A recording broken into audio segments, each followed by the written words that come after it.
Welcome to Archery Country Podcast.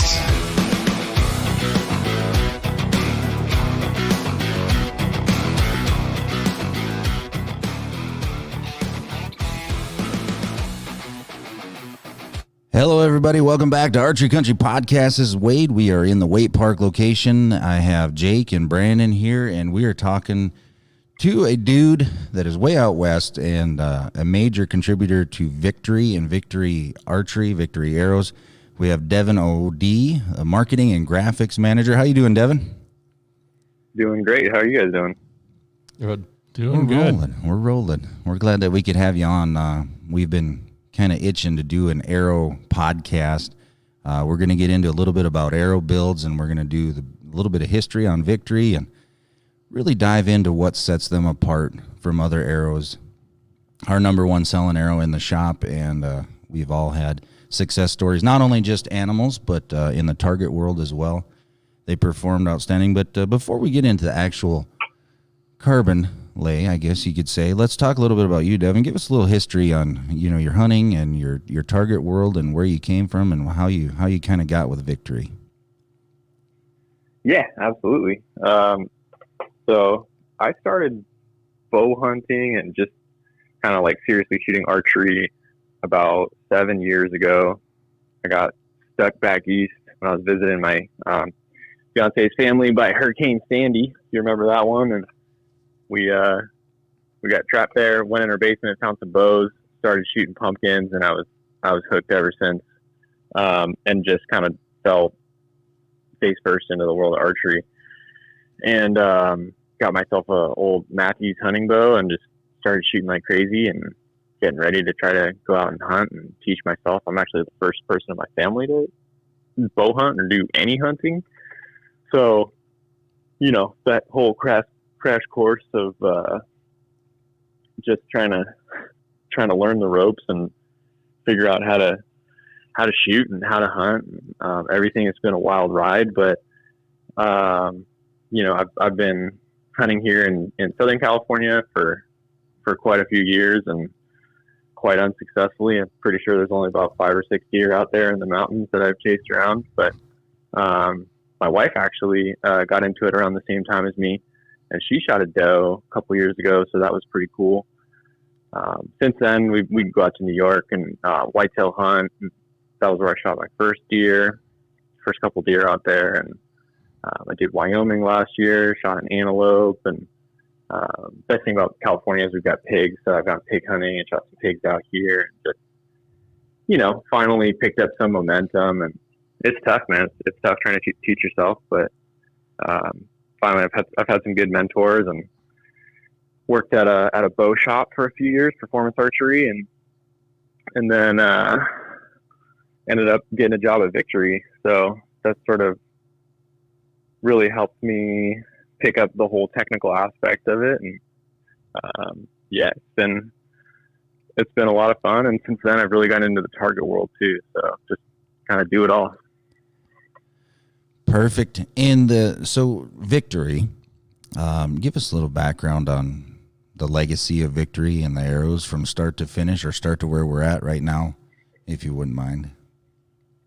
Yeah, so Victory was founded, a little over a decade ago, and it was bought by Aldala Golf Corp, or Aldala Composites, which is a golf company, and they've got a big plant here in San Diego, and they're pretty famous in the golf world for making really, really high end golf shafts. So Victory really was put on the map before that point. What really put them on the map was the innovation of a micro diameter all carbon shaft, and that was the VAP. And that was just kind of revolutionary, I think, in the sense that putting that micro diameter together, working on the outsert technology. The outsert technology has really evolved over the last decade, but I think that's really what helped Victory get its start, was just and a really, really great penetrating arrow. Something that was incredibly durable because it had those, thicker walls. So, so that was kind of what gave us a start. And then we were bought by Aldila, which gave us immediately access to a lot more materials and design expertise and just, that sort of history of carbon fiber knowledge. And then more recently, a few years ago, we were bought by Mitsubishi Chemical, which also purchased Aldila. So it was like they purchased Aldila, and then Victory came with it. Pretty sweet deal. So that's been, again, just like a game changer for us because, Mitsubishi is one of the largest carbon manufacturers in the world, and they've got carbon fiber pre-preg plants distributed all over the United States. So that's where we make the carbon fiber actually in-house. And we're one of the only companies that I think that actually does that. It has that vertical integration where we're making the raw material that's actually going into the shaft. And we have such a huge, diverse library of materials and resins to choose from that it really allows us to play around with different concepts, new arrow builds, new innovations, really lightweight shafts, super heavy shafts, stainless steel infused shafts. You get the idea. All these different things that we can work and kind of fit into our airline, and as people are asking for it, try to deliver on that. And that technology actually gets traded back and forth between the golf division and the the archery division. So like they recently launched the MMT golf shaft, which is basically the same concept as our extortion shaft that we launched a couple years ago, and that's been blowing up for the golf side. So kind of cool how that we take a lot of technology from them, but it's cool that we were able to kind of pass one back their way. Very, very technical, the Victory, and we'll have customers come into the shop, and I think sometimes they're overwhelmed because we have however many hundreds of dozens loose arrows, and then we have packaged arrows. And from a common archer's eye, they look at an arrow or they grab an arrow or they feel an arrow. They might not know right off the bat, what the internal concept or the technical aspect is of it, which kind of sets you guys apart because when you grab, let's say, a TKO, right away you're going to notice the difference between a standard shaft that's on the shelf. And then, of course, your micro diameter is a huge game changer, not only physical appearance, but just like you're saying, penetration. And we'll really dissect into arrows in a second, but that kind of brings us to our next question on the scale of things is Victory does something different, and you touch as much as you can or you can't, and don't break any boundaries of it, what have you. But what is Victory doing that's different that has set them aside and now in the driver's seat as far as the race? Every year you guys are coming out with some awesome products that really, can change not only your level of accuracy, but the game in general. What is Victory doing different? I mean, I think you hit the nail on the head. That every year we're coming out with new products, and we're not just coming out with, the same shaft with a new label. We're really trying to innovate, and we're not just going to repurpose an old arrow and put a new label on it and say, hey, look at this innovation.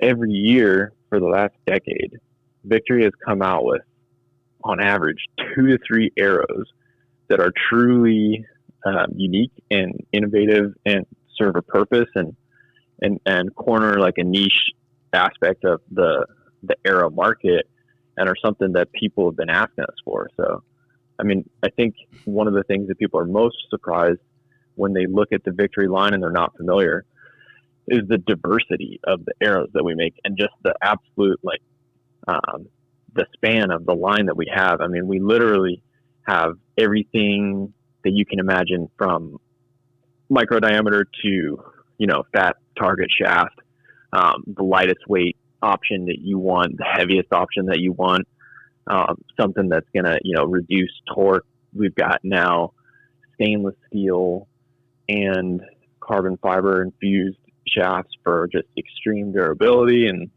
kind of like your perfect hunting arrow setups. So, if I had to put it to one word, I would say it's definitely innovation.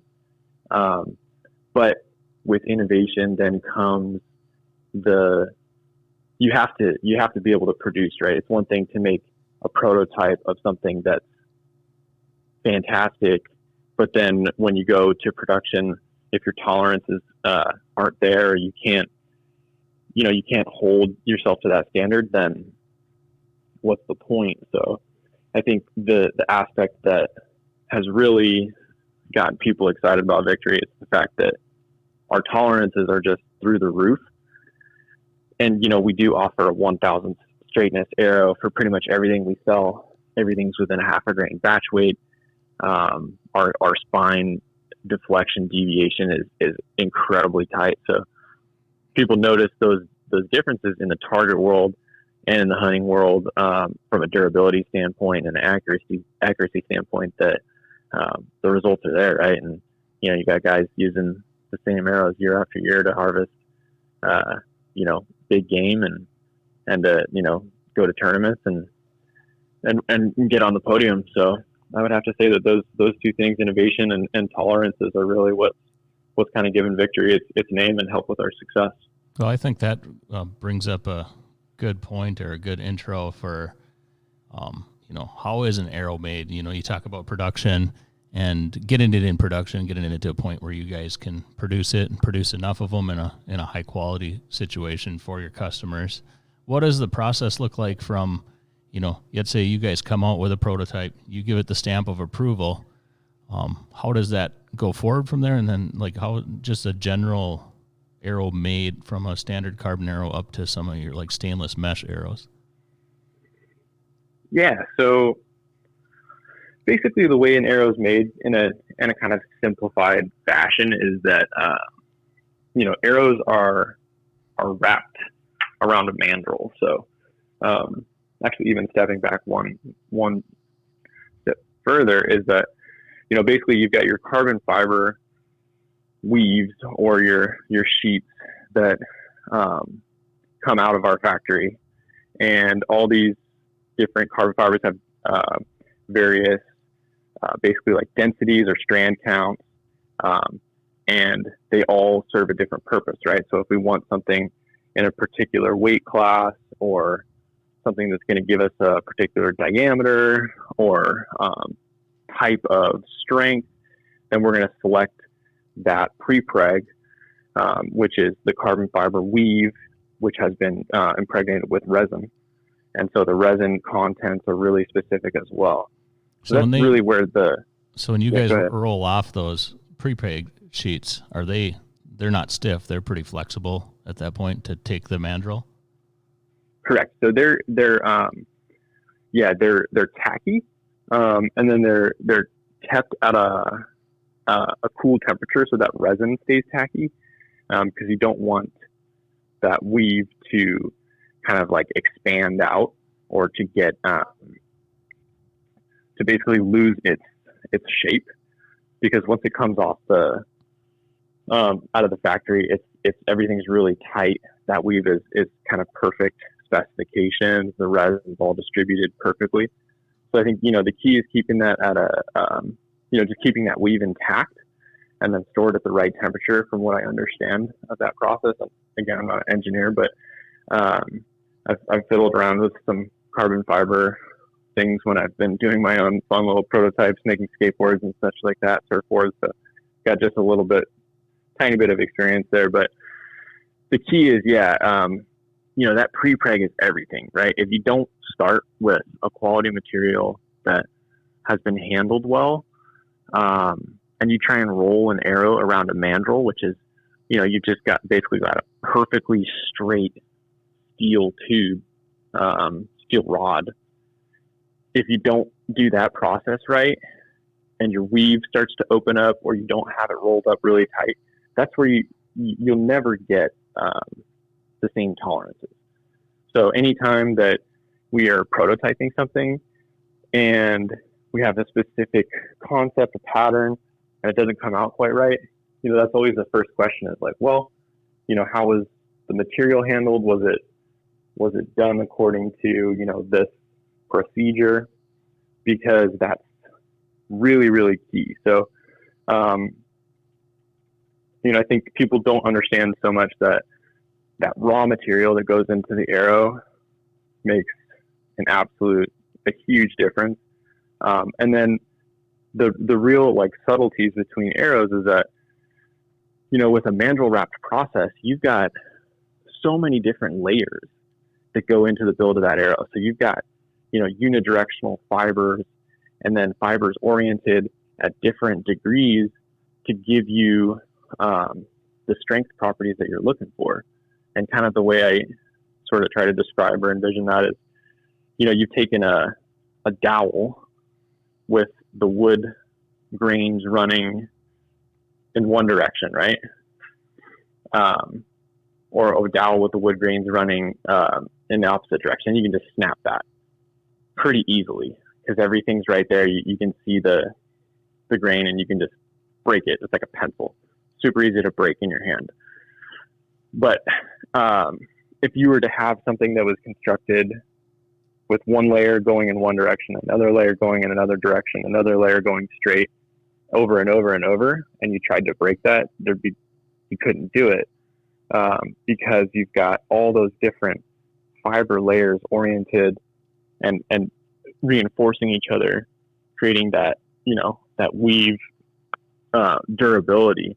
And I think that's part of our process that really, really helps to set us aside from other types of processes, from pultrusion and things of those nature, that you can't get the same durability with a standard process that doesn't have those different layers to really build up the strength of the shaft. And that's where the 40 plus years of carbon fiber experience from Aldwa and Mitsubishi really helps, where we can tap into that knowledge. And they're doing stuff in the aerospace industry and a lot of different automotive applications. So that's where we can really tap into their knowledge and help to improve the arrow line a ton. So after they wrap the mandrel, does it get gone into the oven to cure or into a heat source and then ground off? Or I've never seen it. That's just kind of my understanding. Yeah, that's primarily, there's the curing process where, your resins and everything are going to set. And then, a lot of shafts are then ground down. So they'll grind down to the spine. So, and that allows you to get a really, really, really precise spine because you can grind it to the exact stiffness that you're looking for. Whereas if you were just to try to like wrap it and just take it out of the oven and shoot it like that, I don't think you'd be able to get to the same type of tolerances.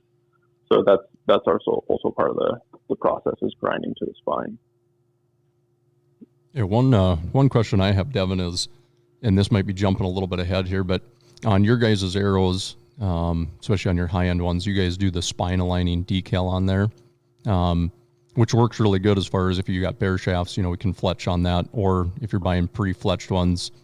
Just for some of the listeners out there, could you touch on, like, one, how you guys go about doing that spine aligning, and then two, like, what are the benefits of that?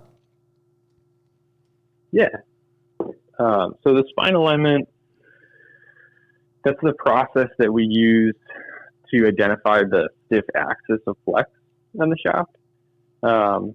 So that the exact machine that we use, I don't know if I can describe it perfectly, but basically what the machine is doing is that it's taking those raw shafts after they're, after they come off the mandrels, after they're ground to spine, after they're sorted and checked through QC.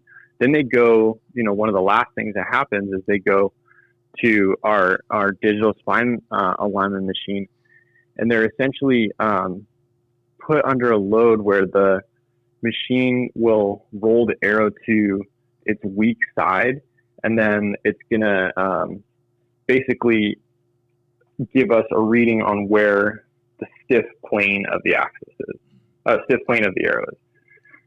So what that does is, we mark that stiff plane, and then when that arrow goes to get graphics, they'll take that mark from the machine and make sure that the graphics, which also have a spine alignment indicator, lines up perfectly on that line.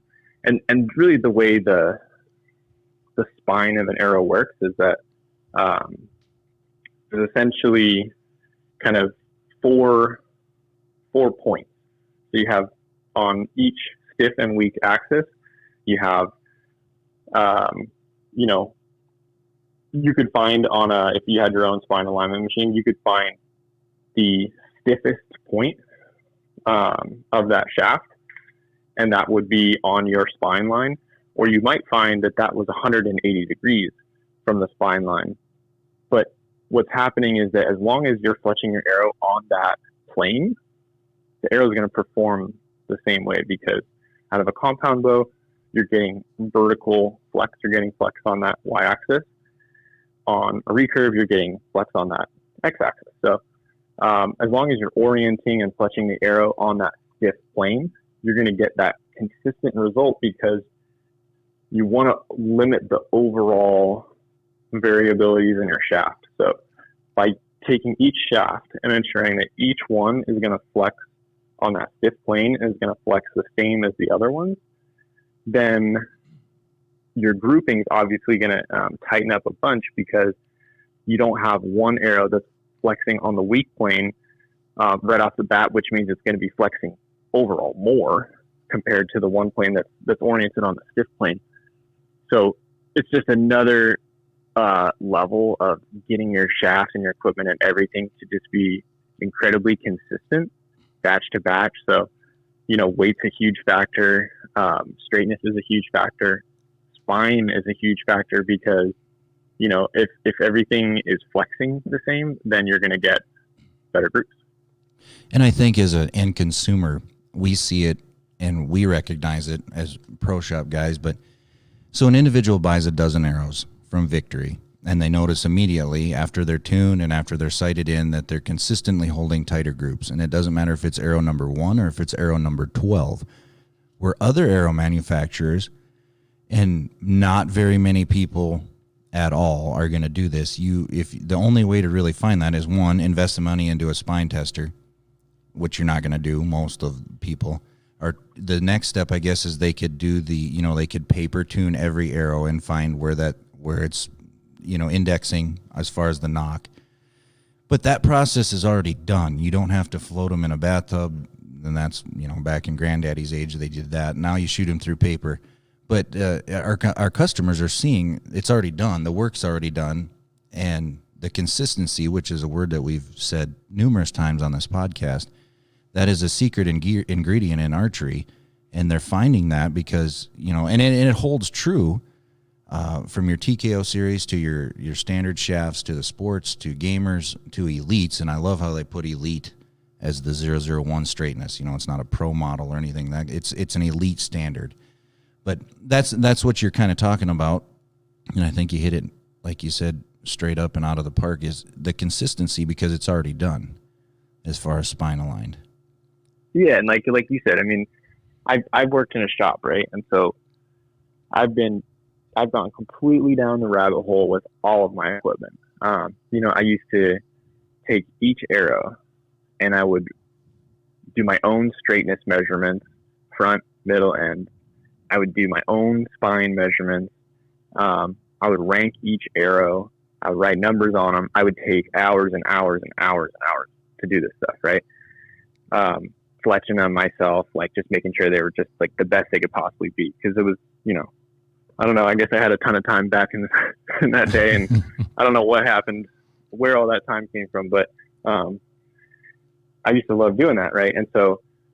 And I would shoot, and I would love the consistency that I got, and I would love how they performed. And these were with Victory arrows, because that was just really the first arrow that I was introduced to. But I also got to try a bunch of different ones since I worked in a shop. So I got to test and try all these different arrows. And then, I just kind of got lazy, whatever it was. I just started running out of time. My wife and I would shoot a lot. I would constantly fletching her arrows too. And I was just like, you know what? I just don't have time right now to like do this full arrow build. I'm just going to take a 12 pack fletched. It's almost like sacrilegious to do that in my mind, right? Coming from just like a super nerded out arrow build. I was just like, I'm just gonna take a 12 pack, already fletched, glue the inserts in after I cut them to length and shoot those. And I was like, oh, I don't notice a difference at all. I honestly swear to you, I did not notice any difference in the performance of my shooting, my groups, nothing. The fletching, everything we do is hand fletched with a Bitzenberger at a 2.5 degree helical. I was like, boom, that's what I do too. So right off the bat, fletching was matched what I wanted. And the straightness, everything was 1000 straightness. The spines, everything was already spine aligned. So I think that's really what we're doing is it can be done by going through dozens and dozens of arrows and getting the perfect batch and everything. But Victory's already done that. We've spent the time. We've done all that in production so that when you buy that dozen arrows, you can just take them out of the box, cut them, glue the inserts in, and trust that your dozen is going to perform the same. Each arrow is going to do the same thing. Yeah, and I think one of the things about Victory is you guys have a carbon arrow from an HV for someone that wants something super lightweight up to, some of your stainless steel mesh ones. And right now that is such a big thing is the personalization of especially arrow weights. You have guys that want 600-700 grain arrow builds, and you got guys that want 350 grain arrow builds. What is the difference, kind of in the carbons in there and material build wise, when you're talking like some of your high mod carbon compared to, how that mesh fits in with the carbon compared to just your standard? Yeah, it's pretty interesting, the whole world of carbon fiber and all the different area weights and resin content and all that stuff. It's kind of incredible how many options there are. So, like you said, we've got like our RIP Extreme Velocity, which is also the same as the 3D HV shaft. Some of the shafts we have a hunting version and a target version. And we get that question a lot, like, hey, what's the difference between these two? They're identical carbon shafts. We just brand them differently and offer them with different components. So your RIP XV is going to come with your hunting outsert, whereas the 3D HV is going to come with a unibushing and no outsert. So different price points because of those components, and we assume people are going to do different things with them. So, to go back to the question though, for something like a RIP XV, you want some people just want the lightest, fastest arrow out there, and that's pretty much what that arrow is. And it's going to be a thinner wall, obviously. So, you're using your different types. You can use the modulus of carbon and the carbon fiber area weight and the resin content to achieve that super, super lightweight but still durable shaft. And I'm actually amazed how durable those arrows are when you look at the carbon wall.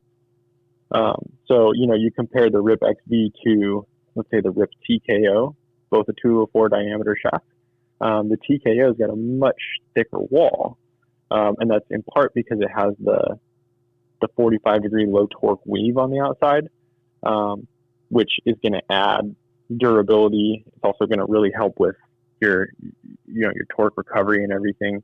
And really what it comes down to is that, that diversity in the carbon fiber layup and the resin and all that stuff and how you're building it and grinding it, and what your wall thicknesses are. That's kind of like the secret to the difference between the arrows. So, when you look at something like our VAP SS or our extortion shaft that we released a couple years ago, that's truly unique, I would say, revolutionary technology that really has never been done before, because what that is that's a stainless steel mesh that is run through the process like our carbon fiber is. And it's pre-pregged with resin, just like our carbon fiber weaves would be, and it's rolled up the exact same way, but that's actually rolled into the carbon layer as another one of those orienting fiber layers to add just like incredible durability to the shaft.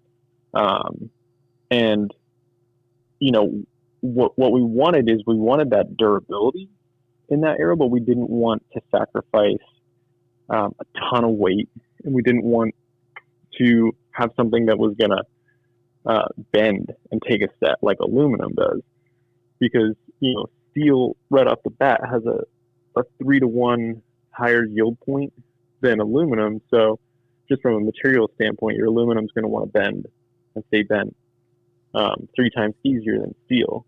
Now, that steel in a mesh format rolled up into an arrow is even much harder to get to bend and stay bent. So, you know, we have 2 arrows in that class. We have the Extortion, which is a super heavy, like, momentum machine, something with, you know, just high kinetic energy that's going to be for your guys looking to just have that really heavy, hard-hitting 204 diameter arrow. That's what the Extortion was, and that was the first generation.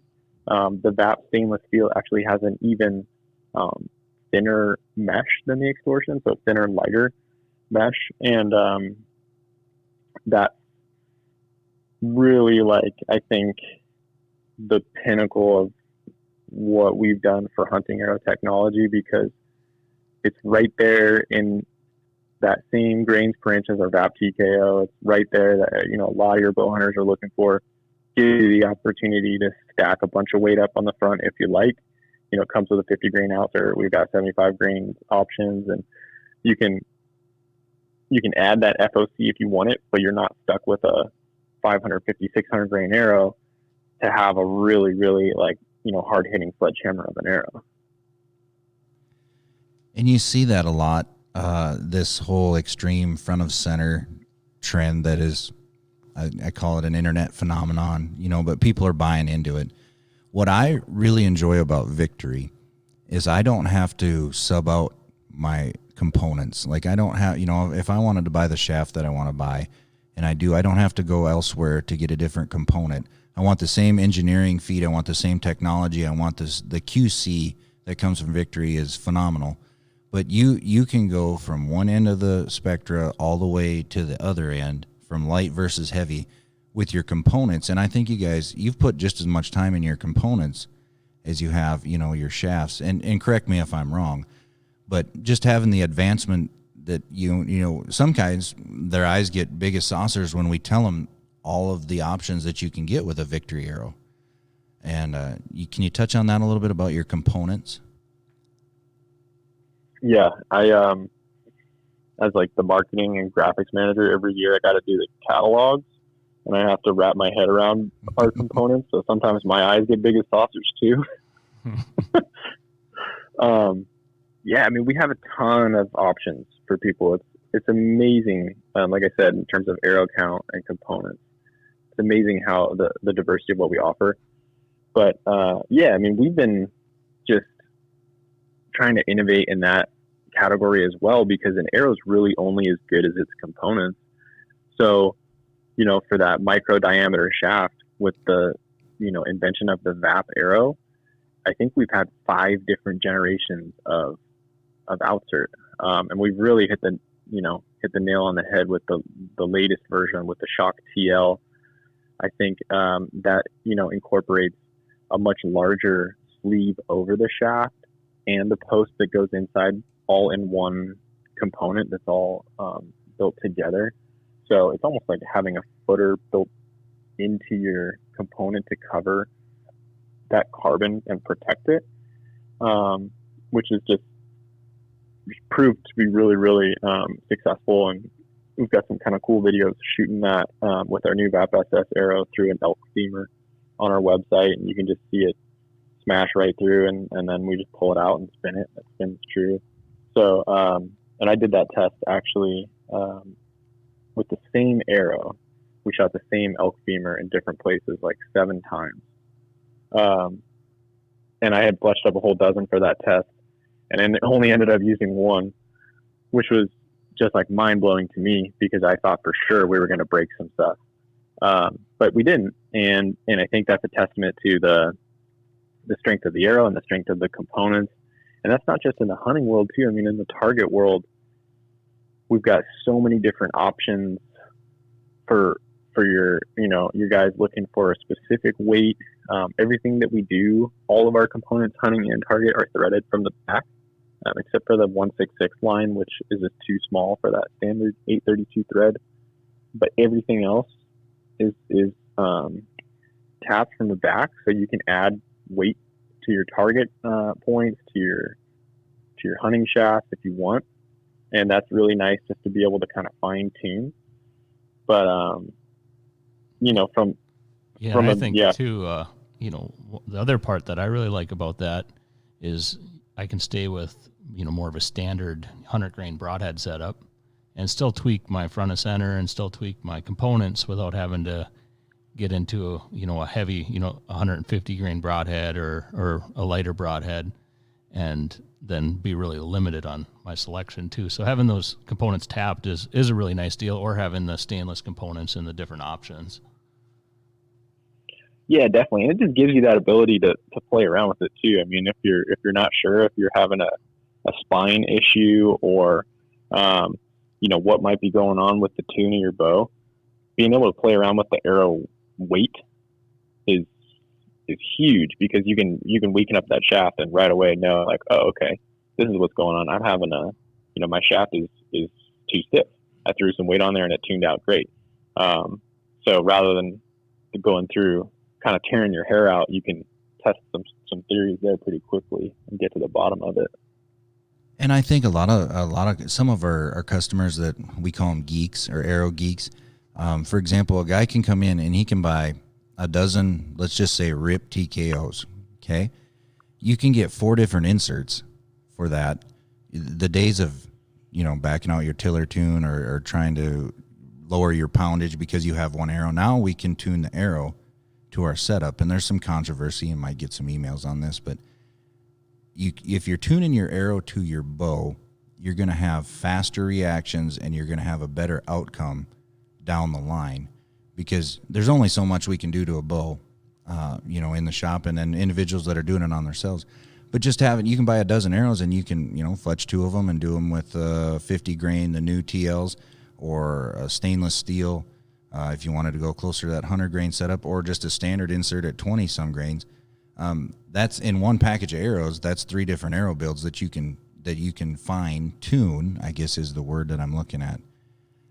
And you can do that actually with almost every arrow of Victory's. Some of the standard shafts, absolutely, you're limited a little bit there. But as far as differences, we talked carbon and then your carbon SS and the tolerances of the arrow. But what are you noticing in differences, or aid our listeners just a little bit, of fat shaft and from target archery, but in the hunting world, a standard diameter shaft? And when we say these numbers like 0.246 or 0.204 or 0.166, that's the internal diameter, because the external diameter is changing with the spine ever so slightly. But what do you see in the differences between your VAPs, which has revolutionized the industry, to just a standard shaft? So there's so many different ways to look at an arrow setup, and people call all the time and they're like, hey, what's the arrow for me? Like what should I shoot? I've heard a lot of great things about going with micro diameter shafts, and good things about the VAP and the RIP series. And first off, I mean, some people just don't like shooting a micro diameter.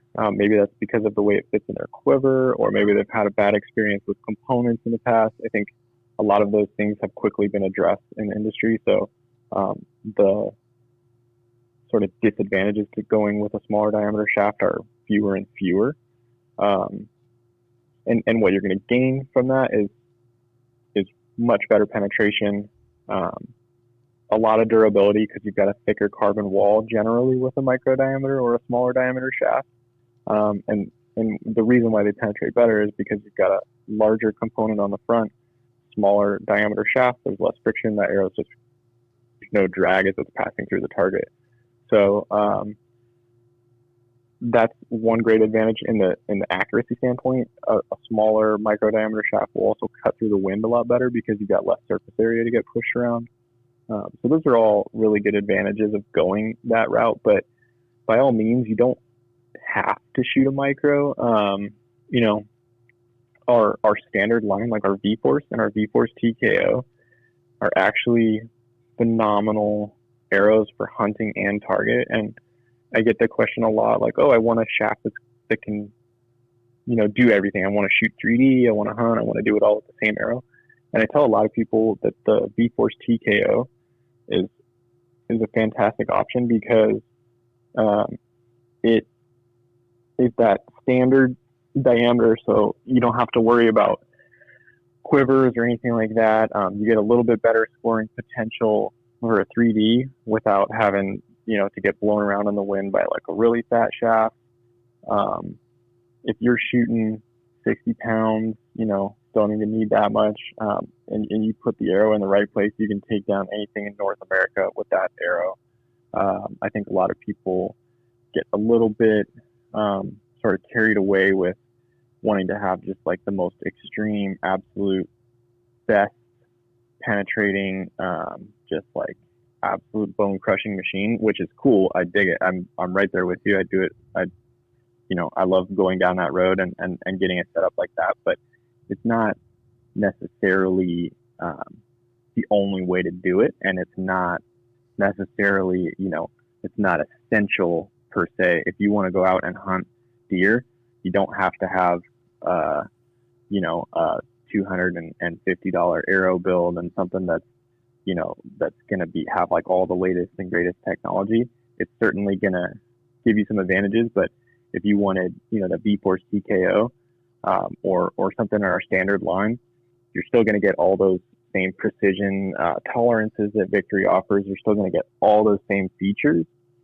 It's just not going to have that same type of penetration. But like I said, if you put that arrow in the right place, you're going to harvest the animal and you're going to be successful. So everything, you know, has to be kind of taken with a grain of salt. And some of the differences between the arrow lines are subtle, but they have real implications in the hunting and target world for people that want those, looking for those kind of subtle nuances and looking for that specific arrow to match their setup that's going to tune and give them the advantage that they're looking for in a particular hunting situation. Yeah, and I think sometimes I know I see it in here. Guys are getting set up. I think a lot of guys do overlook the arrow, you know, that they're shooting a little bit, and it maybe doesn't matter for the guy that's only going to shoot 20 or 30 yards. Maybe he's just kind of a weekend, you know, hunter. He's going to go out a few times. But the guys that are really into it and are buying high-end bow setups that want to shoot 50 plus yards and be as accurate as they can, I think the arrow is just as important as really any component you put on your bow. Yeah, especially once you start putting broadheads on there and, right, you know, things that make that arrow plain and not fly quite as true as the field tip does. Absolutely. And I also think, you know, statistics don't lie. Numbers don't lie. And I personally did this because I'm one of those arrow geeks, you know, kind of like yourself, Devin, that you complete build from ground up. And every arrow that I've ever shot in the past until the last couple of years with Victory, you know, let's say we put it on a spine test. And a 300 spine arrow, you know, one of your stiffer sides of things, and then you go down, and spine, as Brandon has touched on before, has to do with your poundage and your draw length. You have to have the correct spine. And you can go on Victory's website, and they actually have a spine calculator. You can type in all of the information, and boom, it shows up on the bottom. But when you test that, okay, when you take a dozen Victory arrows and you test the spine, it leads the industry as far as tolerances. And like we said before, Victory does all the work for you. So you're not having to buy a dozen arrows and throw 3 of them on the side, you know. And I hate when people say, well, I'm going to get these cheap arrows for practice, and then I'm going to hunt with these arrows. Don't do that. Just get a dozen arrows, or get 2 dozen or 6 or whatever you want. And the durability of Victory, you could buy 6 arrows. You could practice all summer long and probably refletch them because you're going to rip them off as accurate as they are. And you can hunt with them. You know, you're not having to do a 2-way street to get down the same path. But, you know, that's something that I've found. And we tested out the VAP SS's yesterday, and extremely high tolerances. It's true to the word. And that's what I enjoy about a company that puts out a product that lives up to the name, you know, of what you're putting there. And you've done a lot with the target shafts as well. Last year, you brought out the tax or the V-tax, and that's, if it hasn't already become one of the leading in the industry, is the target world, which target archers are very, very specific on their arrows. It's soon gonna be. We've seen a bunch of them in Vegas this year, and of course with things going on, we haven't been to a lot of 3D shoots, but you're seeing more and more, especially the new arrows, because of the concept and the technology that you put behind them.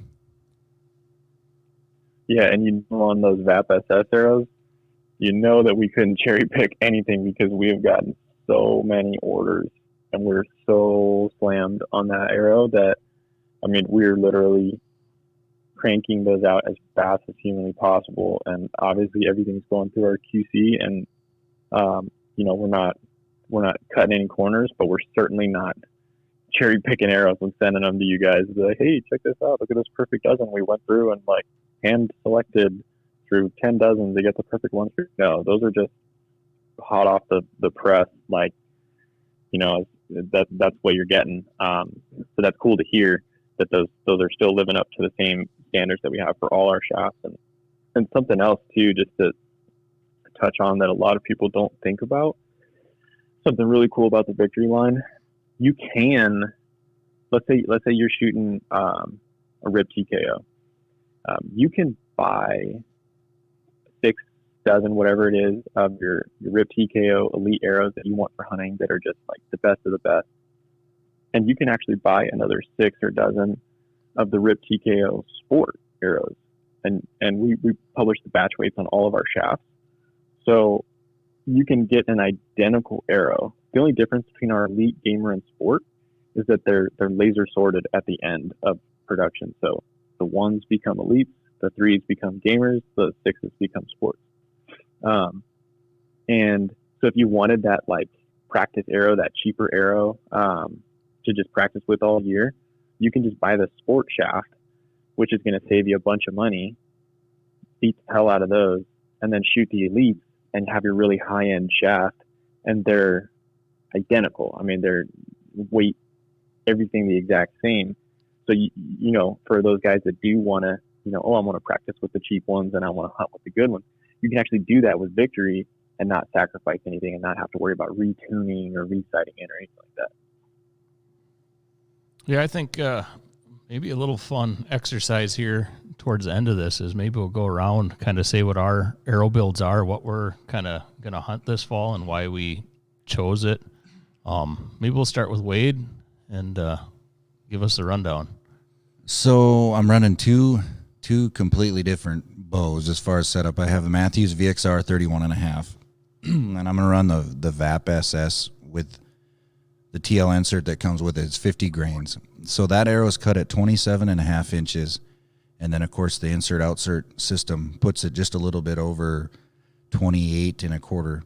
And then I run it. I have 3 2.6 vanes on the back with a wrap at it, and that arrow build is 464 grains. Between the dozen, I had a half a grain difference on those. And they'll blow through any of our 365 targets to the point where you see the point on the back of it.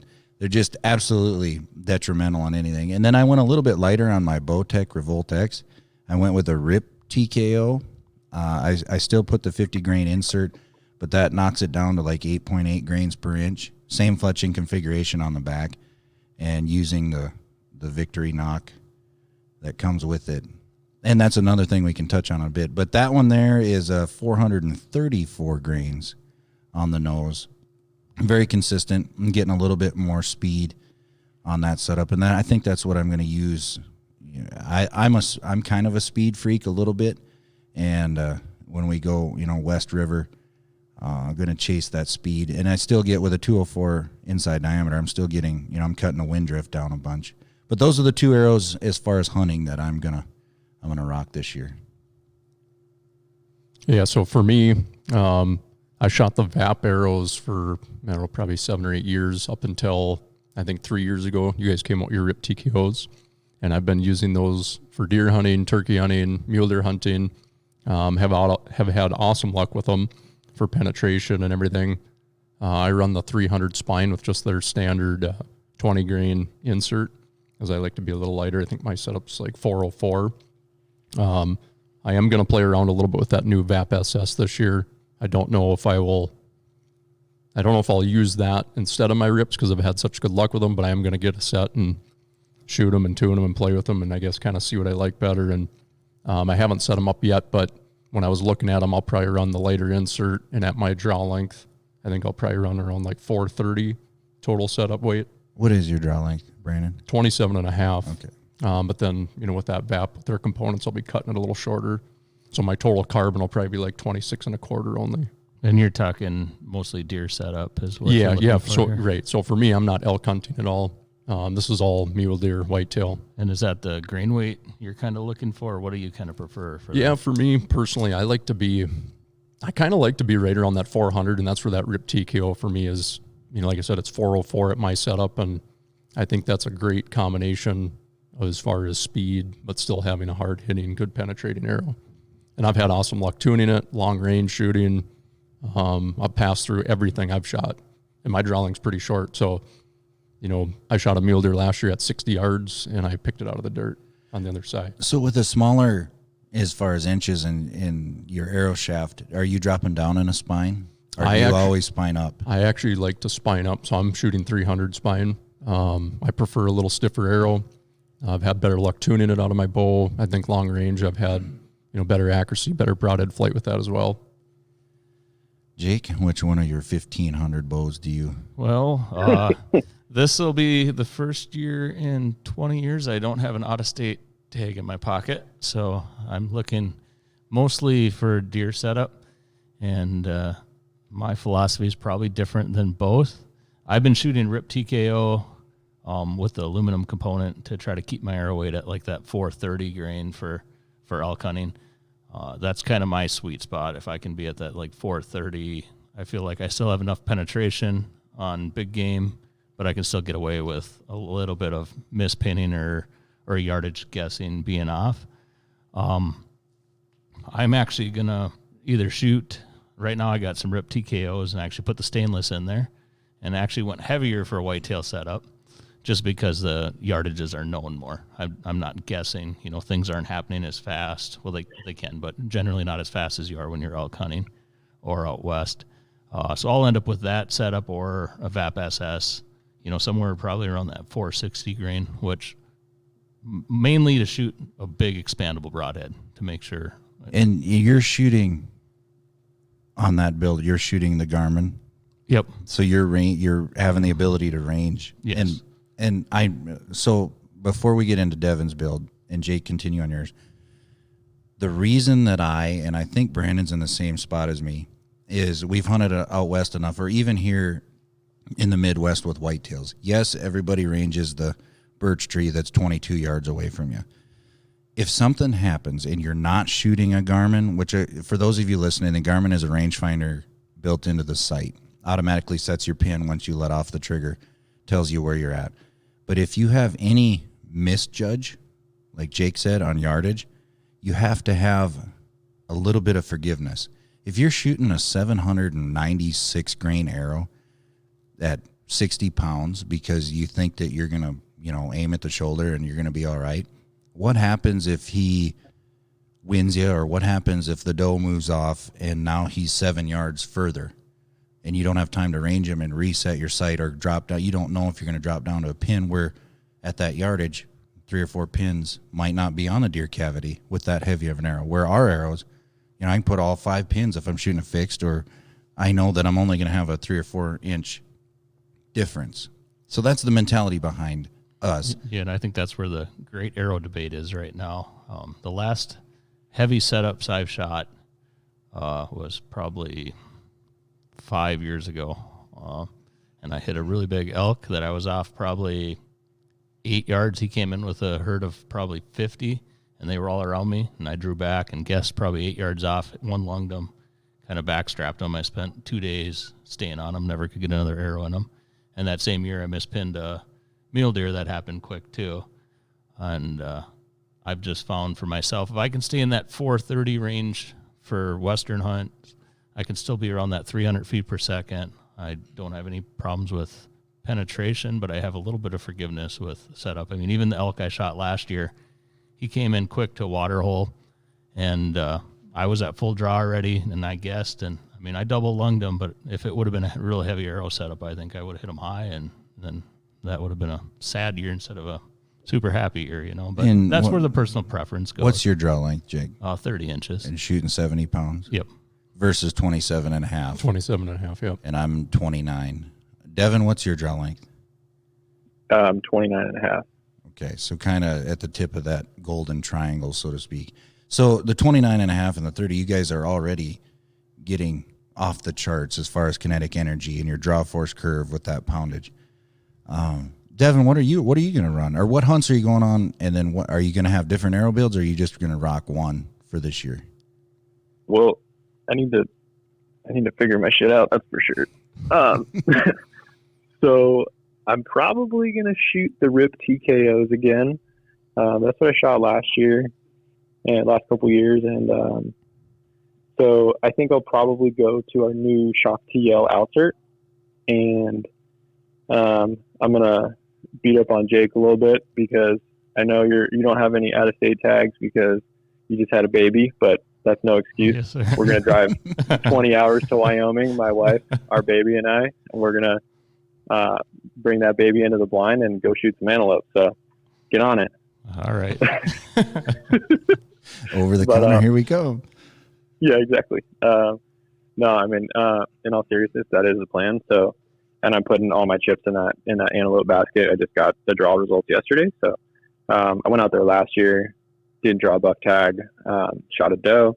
This year, we both have buck tags and doe tags, and just ate the last of the antelope backstrap last night, as it were, to celebrate the tags. So it's like full on now. Need some meat in the freezer. So yeah, I'm running the RIP TKO. I'll go with the 50 grain Shock TL. Usually I err on the side of being a little bit heavier than you guys, I think, and that's probably just a factor of, like you said, I've got a couple inches on the draw length that give me the speed, so that sort of makes up for some of that added weight. If you were to break that down, we would probably be shooting kind of similar speed, I would imagine. But yeah, I like to get as much weight as possible while not sacrificing that distance judging game, because like you said, this is kind of the great debate. You can either go incredibly heavy and load up that arrow and smash through a shoulder, and I got no argument that says otherwise, and that you're 100% correct. You have the momentum, you have the kinetic energy, you're going to smash through whatever you shoot. You're correct, but you still have to hit the deer, and you still have to hit them in the right place. So if you're shooting a 700 grain arrow and you don't hit the deer in the right place, you're not going to recover it, and you're probably not going to kill the animal. So that's obviously not the goal. You want to be an ethical bow hunter. You want to try to be as successful as you can. And so I'm not saying that shooting a heavy arrow isn't ethical. I'm not saying that. I'm just saying, for me personally, I have a harder time judging distance. So I like to go in that sweet spot where I get as much weight as I can, while still feeling like I can judge distance. And if I'm off 5 yards, I'm not going to sail high or low. So yeah, RIP TKO with the 50 grain Shock TL, which I haven't built it yet because I still have my RIP TKOs from last year with the 60 grain. So I think we'll probably be in that like 450 range. I usually shoot a 125 grain broadhead because typically from the broadhead manufacturers, they'll use a thicker ferrule on the 125s. And I build most of my arrow setups with durability as like at the forefront of my consideration. So that plays into that factor of durability. And there's a chance maybe I'll shoot some VAP SS's, but looking at the orders that we have right now, you're not getting any. I'm not getting any, man. I think it's almost like unfair to shoot them. There's just so many customers or so many dealers that want these right now. and I don't need a VAP SS to go shoot an antelope. That would be cool, but I've gotten to play around with them, and I've gotten to do some testing and some prototyping and some of those marketing videos like I was talking about with the elk shoulder. So I've gotten to have some fun with those arrows, and I designed the graphics for them and all that stuff. So I'm happy to hold off and maybe wait to shoot that shaft next year when I go on an elk hunt or something. That would be really cool. That's still on my bucket list. So, and by no means we're not downplaying the extreme front of center or the really, really heavy arrow guys that, nope, macho men, 80 pounds. There is a time and there's a place for it. Those, a guy with a 30-inch draw that's shooting 80 pounds, obviously that's a whole different category of archer. But a lot of guys they fall into this and they want to shoot a air quote fixed blade broadhead. Well, we all know that if you get an arrow, slow it down to under 280 feet per second, it's going to tune a hell of a lot better than anything, at 310 with a fixed blade. And I hate, if people are listening, that's not like the answer isn't to go super, super heavy just so you can shoot a fixed blade. You can take, especially in the Victory line, and that's what I want to really press my thumb on, is you can take an Extortion, which is the heaviest lineup, the VAP SS's on down to the TKO or to go to the HV. You can build with the components. You can replace the insert or redo the insert with the same arrow, and now you bumped up your front of center enormously. Your amount. You can do that with that arrow or any of the arrows for that part. If you just do a little bit of research, I think. But you cover all the aspects of it. Or just come in the shop and we got stuff to play with, and we can, shoot them through your bows and kind of give you an idea where you're going to be with your setup with an arrow, and kind of ballpark you where you want to be or help you find that, sweet spot or, because we're all a little bit different here. All have a little bit different setup.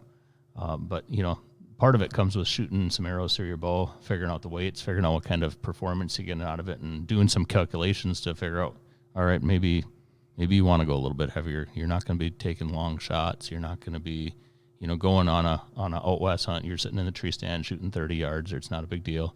Or you're going elk hunting. You're shooting a smaller weight, but you're going to be water hole hunting or something that's a little more controlled, where you think you got, a better idea where your shots are going to be. But that's I guess the idea behind that whole line is there's so many different components, so many different arrows that.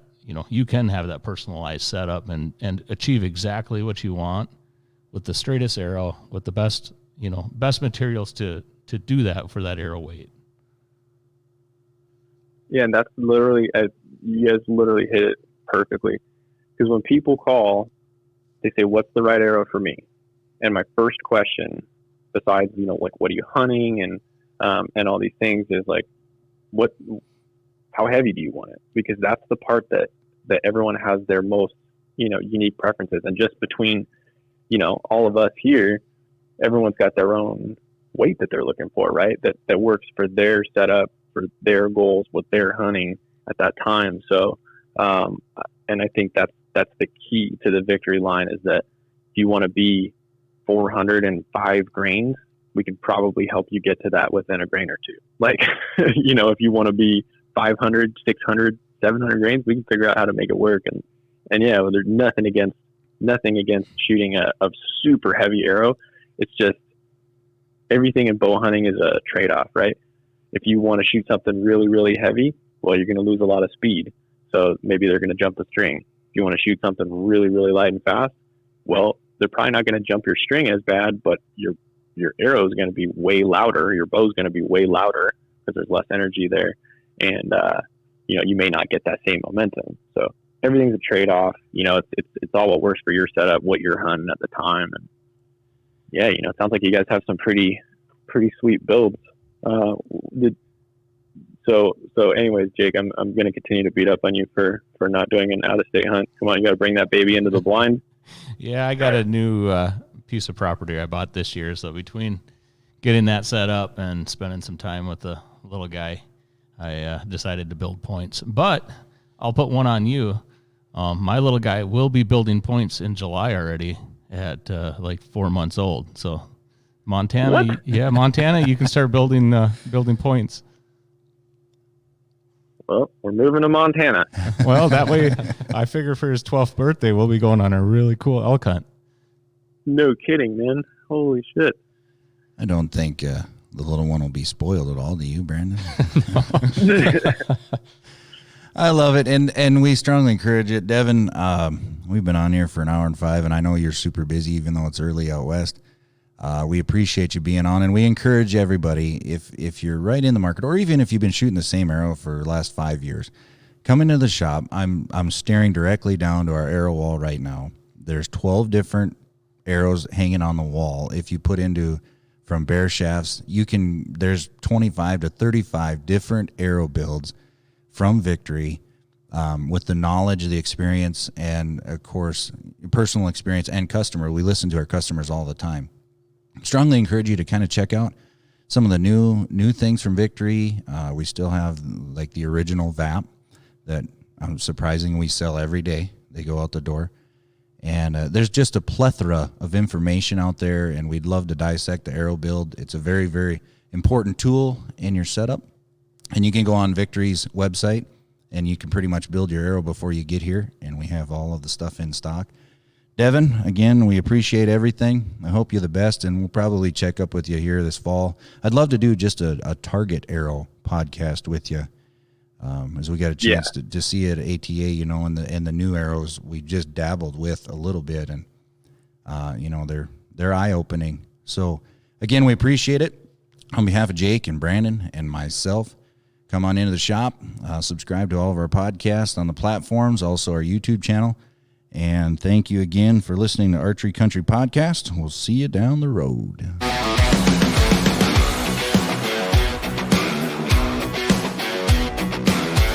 Thank you for listening to Archery Country Podcast.